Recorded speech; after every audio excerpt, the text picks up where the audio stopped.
Pada materi kali ini, saya akan membahas mengenai share hosting ya. Jadi materi sebelumnya kita sudah membahas mengenai dasar hosting ya, atau hosting. Nah, untuk materi berikutnya, kita akan mencoba untuk membahas mengenai share hosting. Nah, sebelumnya kita juga sudah mengetahui ya jenis-jenis hosting itu ada 3. Yang akan kita bahas untuk pertemuan kali ini itu adalah share hosting ya. Nah, jadi kita akan lebih fokus ke share hostingnya. Nah, pengertian dari share hosting itu adalah layanan hosting di mana satu server hosting dapat dipakai secara bersama-sama oleh banyak user sekaligus. Nah, seperti namanya yaitu share hosting atau hosting yang berbagi. Share hosting ini biasanya itu memang digunakan ya, mana satu server hosting itu digunakan oleh dua orang yang berbeda. Nah, biasanya share hosting ini memang sering dijumpai pada saat kita ingin menyewa sebuah hosting. Nah, namun tidak menutup kemungkinan ya ketika kalian memiliki hosting pribadi ya, itu kalian membuat sebuah share hosting. Simpelnya, kapan sebuah hosting itu bisa kita sebut sebagai share hosting? Sebenarnya ketika satu komputer server itu digunakan oleh 2 orang ya atau lebih. Nah, misalnya kalau kalian punya hosting pribadi, itu kalian menggunakan hosting tersebut bersama 2 orang dengan kebutuhan pribadi ya. Jadi satu orang punya website beda, satu orang lagi punya website yang berbeda. Nah, itu bisa disebut sebagai share hosting. Nah, namun kebanyakan share hosting ini memang sering dijumpai pada saat kita akan menyewa sebuah hosting. Nah, pada materi selanjutnya kita akan mencoba untuk membahas karakteristik dari share hosting lagi. Sebelumnya juga kita sudah cukup membahas ya, atau sudah membahas sedikit mengenai karakteristik dari berbagai jenis hosting ya. Nah, di sini saya akan fokuskan untuk membahas mengenai karakteristik dari share hosting. Yang pertama yaitu hak aksesnya terbatas ya. Share hosting ini memang memiliki hak akses yang terbatas. Bisa kita lihat ya. Nah, di sini pada tampilan hosting ya. Kalau kalian lihat, di sini kita tidak bisa memiliki atau memilih akses ke komputer servernya langsung. Dimana kita bisa melihat di sini ya, pada control panel ini kita hanya dapat melakukan seperti perubahan ya atau penambahan sesuai dengan menu yang tersedia pada control panel hosting ini. Nah, maka dari itu salah satu karakteristik dari share hosting itu memang adalah aksesnya yang terbatas ya, timbang jenis hosting lainnya. Nah, yang kedua itu adalah sumber daya yang saling berbagi. Nah, di sini memang untuk share hosting ya, sesuai dengan namanya lagi sekali saya bilang, yaitu hosting yang dibagi. Dimana share hosting ini sumber dayanya itu memang dibagi, dimana biasanya satu server atau satu server komputer itu digunakan oleh 2 orang atau lebih ya, biasanya sesuai dengan ketentuan dari penyewa hosting tersebut biasanya. Nah, di sini yang perlu kalian ketahui adalah dimana sumber dayanya memang saling berbagi, tetapi biasanya menggunakan antara muka control panel hosting. Jadi share hosting ini lebih terbiasa ya kita temui itu menggunakan control panel hosting sebagai media untuk perantara antara si pembeli ya atau user dengan komputer server tersebut. Di sini kita ambil lagi ya contohnya. Nah, di sini ada sebuah share hosting dengan control panel cPanel. Nah, dapat kalian lihat di sini penggunaan share hosting itu memang lebih sering atau lebih kerap kita temui itu dengan menggunakan sebuah control panel. Mengapa seperti itu? Karena ini akan lebih mempermudah si pembeli atau user untuk melakukan konfigurasi yang mereka inginkan. Nah, ini salah satu contohnya. Nah, untuk karakteristik yang terakhir ya, dimana biaya dari share hosting itu memang lebih murah ketimbang jenis hosting lainnya. Bisa kalian coba cek atau cari di berbagai website ya, penyedia layanan hosting, itu share hosting pasti akan lebih murah ketimbang dari jenis hosting lainnya. Itu bisa kalian coba bandingkan ya. Nah, selanjutnya adalah bagaimana sih cara share hosting itu bekerja ya. Nah, cara share hosting itu bekerja, kita akan mulai dari bagaimana si penyedia layanan itu memberikan akses ya untuk si pembeli mengakses komputer server milik mereka. Itulah penyedia layanan akan membuat user agar pembeli dapat mengakses hosting. Itu sudah pasti sangat jelas, dimana untuk si penyedia layanan ini ya, dia dapat menggunakan atau membuat user itu tidak usah langsung dari komputer servernya. Nah, jadi dia tidak usah buat user dari sini langsung ya, tidak usah menyeting. Tetapi dia bisa menyetingnya langsung dari control panelnya. Nah, ini akan sangat mempermudahkan tentunya bagi si penyedia layanan ya untuk mengkelompokkan atau melihat user apa saja yang sudah ada pada server tersebut. Nah, selanjutnya untuk langkah yang kedua itu adalah user dapat mengakses hosting secara online ya. Sudah pasti seharusnya sebuah hosting itu dapat diakses melalui jaringan internet atau jaringan yang sangat luas ini. Nah, untuk kali ini ya, untuk membuka sebuah control panel hosting ya, itu sudah pasti dibutuhkan sebuah website atau web browser. Nah, langkah yang ketiga itu adalah user dapat mengontrol hosting dengan bantuan control panel ya. Jadi di sini akan saya jelaskan ya, di mana user ini tidak akan langsung untuk dapat mengakses sebuah komputer server ya atau hosting. Jadi dia butuh yang namanya bantuan dari control panel ya untuk share hosting ini. Dia sangat butuh bantuan dari control panel untuk mengakses sebuah komputer server. Oleh karena itu, user itu pasti akan lebih familiar dengan sebuah control panel ketimbang komputer servernya.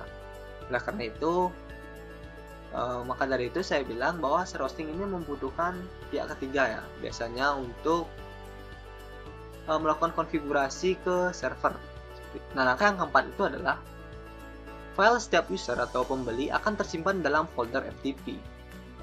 Nah, dimana yang perlu kalian ketahui itu adalah ketika kalian membuat share hosting ya, atau kalian memiliki share hosting, file atau folder FTP ini adalah folder yang sangat penting karena semua penyimpanan pada server itu diletakkan pada folder FTP untuk jenis dari share hosting sendiri. Nah, oleh karena itu folder FTP ini sangat penting keamanannya ya, apalagi aksesnya ya, apalagi terutama akses juga sangat penting untuk mengatur di folder FTP ini. Nah, setelah kita tadi mengetahui ya bagaimana share hosting itu bekerja, kita akan membahas apa sih kelebihan dan kekurangan dari share hosting. Yang pertama saya akan membahas mengenai kelebihannya. Sebenarnya kelebihan dari share hosting itu adalah yang pertama itu harganya lebih murah. Seperti yang kita tahu, share hosting memiliki harga yang lebih murah ketimbang jenis hosting lainnya. Itu bisa kalian buktikan sendiri ya dengan kalian mengunjungi website penyedia layanan hosting apapun. Yang kedua itu adalah mudah digunakan. Seperti yang saya bilang tadi ya, dimana share hosting itu sangat mudah digunakan karena share hosting itu menggunakan sebuah control panel sebagai pihak ketiga untuk menghubungkan ke server komputer mereka. Nah, contohnya saja di sini ketika kalian membuat sebuah email ya, kalian hanya butuh mengklik icon email ini, lalu kalian sudah dapat melihat berbagai fitur ya yang ada pada email ini.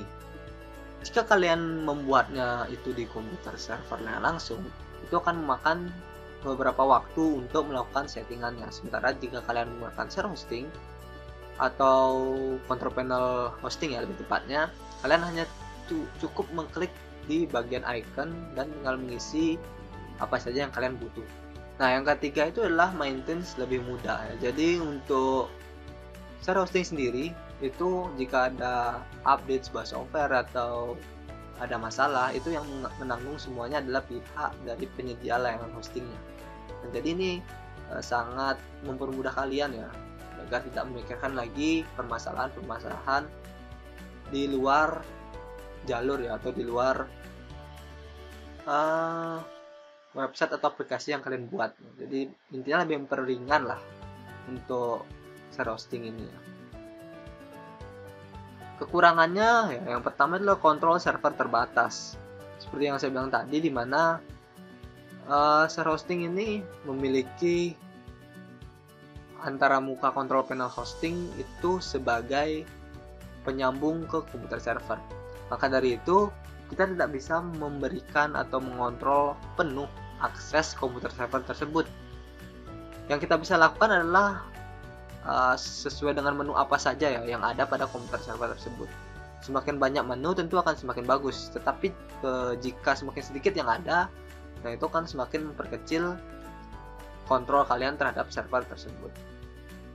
Yang kedua, ya kontrol panel hosting ini berpotensi sekali untuk crash ya, atau error. Ketika website kalian hosting kan di share hosting, itu pasti tidak mungkin tidak ya, website kalian akan berpotensi untuk down jika dikunjungi oleh banyak orang atau resource pada website kalian terlalu banyak.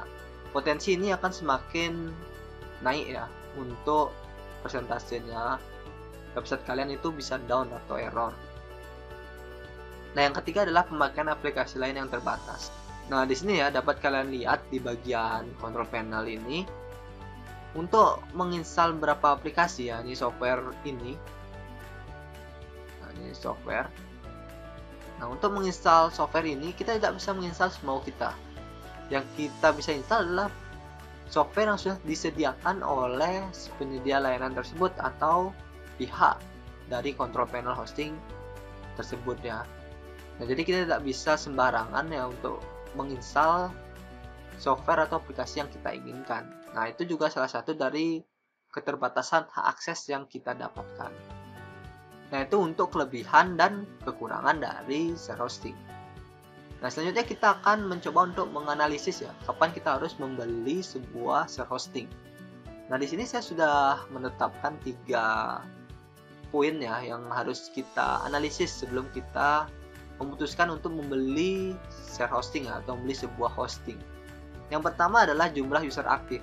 Nah, maksudnya di sini jumlah user aktif itu adalah di mana perkiraan kalian berapa user itu yang akan mengakses website atau aplikasi yang kalian buat. Nah, jika itu sekitaran 0 sampai 50 user akses secara bersamaan ya. Secara bersamaan ini mereka ada di website kalian secara bersamaan lalu mengeload itu biarpun secara bergantian, tapi mereka bergantiannya setiap detik atau setiap menit, itu termasuk bersamaan ya.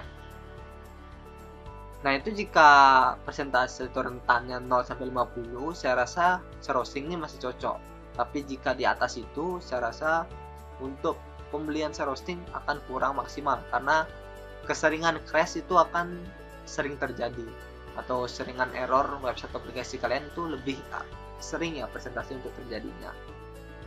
Nah, biarpun ini saya coba ya, saya sudah pernah coba juga, dan di share hosting yang memang kualitasnya nggak terlalu bagus. Mungkin untuk yang kualitasnya bagus itu bisa lebih, tapi karena saya belum pernah nyoba, jadi saya presentasikan itu segini ya, 0 sampai 50. Nah, selanjutnya itu adalah resource, website atau aplikasi. Jadi kalian harus tahu website yang kalian buat tuh website mengenai apa, seberapa banyak resource yang harus ditampung ya oleh website tersebut. Contohnya saja ketika kalian ingin membuat sebuah marketplace ya, marketplace atau online shop, saya rasa share hosting ini itu kurang cocok jika online shop atau marketplace yang kalian buat itu terus mengupdate sebuah image, video, ataupun plugin. Karena semakin banyak resource yang kalian gunakan, itu akan semakin berpotensi ya, dimana website kalian itu error. Nah, itu harus kalian perhatikan juga. Biasanya sih kalau menurut saya share hosting ini paling enak digunakan tuh untuk seperti company profile atau website, market online shop juga bisa sih, cuman itu yang memiliki resource atau foto maupun video yang tidak terlalu banyak, dan itu juga tidak diganti-ganti ya secara terus-menerus, seperti 7 hari sudah diganti untuk fotonya. Nah, itu masih bisa sih menurut saya. Nah, yang ketiga itulah kemampuan pembeli ya. Nah, jadi di sini yang perlu diperhatikan juga adalah kemampuan si brandware-nya atau si penggunanya. Dimana jika kalian merasa itu belum terlalu memahami ya, sebuah komputer server atau fitur-fitur yang ada di komputer server, share hosting ini memang adalah pilihan paling terbaik buat kalian. Tapi jika kalian ingin lebih baik lagi, itu disarankan memang untuk mencoba belajar ya mengenai aplikasi atau fitur yang ada di komputer server, agar nantinya kalian bisa menggunakan VPS dan dedicated server atau dedicated hosting ya. Nah, itu adalah salah satu analisis yang bisa saya buat. Ini juga bisa jadi kalian pertimbangkan ya jika kalian ingin membuild atau membuat sebuah website ataupun aplikasi yang nantinya aplikasi tersebut dapat diakses melalui jaringan internet, agar nantinya kalian tidak terlalu salah memilih lah, karena membeli share hosting itu juga cukup mahal kan, tidak murah sangat. Jadi kita harus selektif ya dalam memilih hosting apa yang layak sesuai kebutuhan kita. Nah, mungkin untuk share hosting itu seperti itu saja ya pembahasannya. Dan jika memang ada materi yang kurang jelas itu bisa ditanyakan, atau yang belum paham juga bisa ditanyakan ya. Sampai jumpa di materi selanjutnya dan terima kasih.